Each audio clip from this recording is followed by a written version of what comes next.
Hi, Trisha Gray here to talk to you a little bit today in this podcast about finding balance with the voice. When we talk about balance, we're talking about one force against another.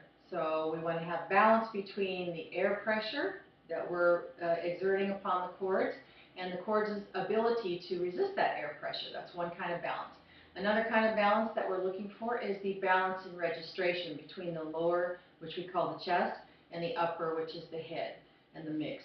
So we want to make sure that we're balanced in every single way. So when we're talking about air pressure and the vocal cords, we don't want to blast a whole lot of air against the vocal cords, more than the cords can stand.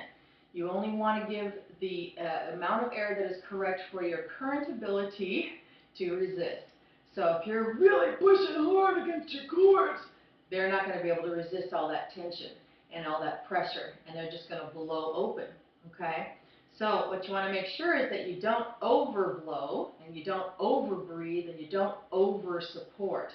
And I know in many techniques, support is the buzzword of, usually your life.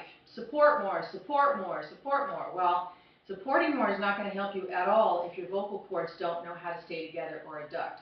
So we want to create that balance of getting the cords together first and only sending the amount of air that you actually need for that particular sound. So you're not ever going to have to do anything like, that's tanking up way, way, way too much. What that's going to do is send way too much air against the cords. Cords are not going to be able to resist it. You're either going to get nodules or, you're going to create an imbalance in the system. We want the whole system to be balanced.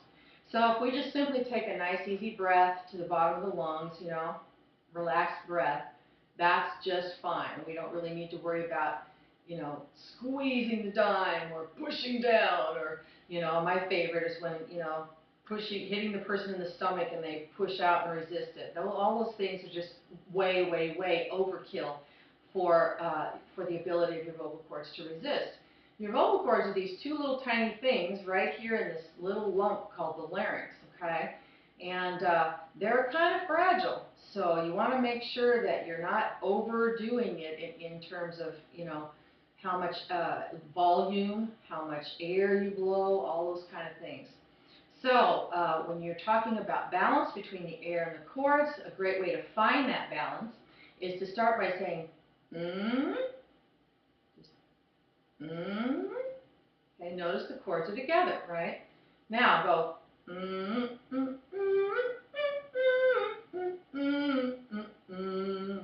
I'm just saying, like I just tasted something very, very good.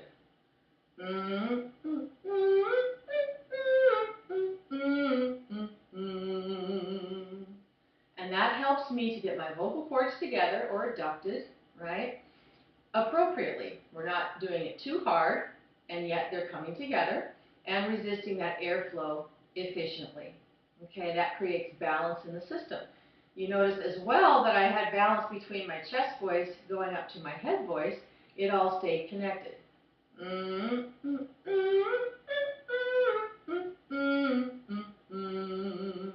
Essentially all one sound.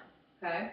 So once you create that at that level, where the chords just coming together at the very basic level, you can open up a little bit. Nay, nay, nay, nay, nay, nay, nay, nay, nay, nay, nay, nay. Again, all one sound, bottom to top.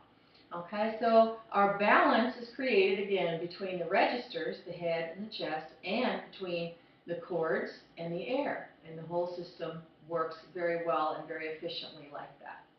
Well, I hope this helps, and I look forward to speaking with you again real soon. You can sing like a star.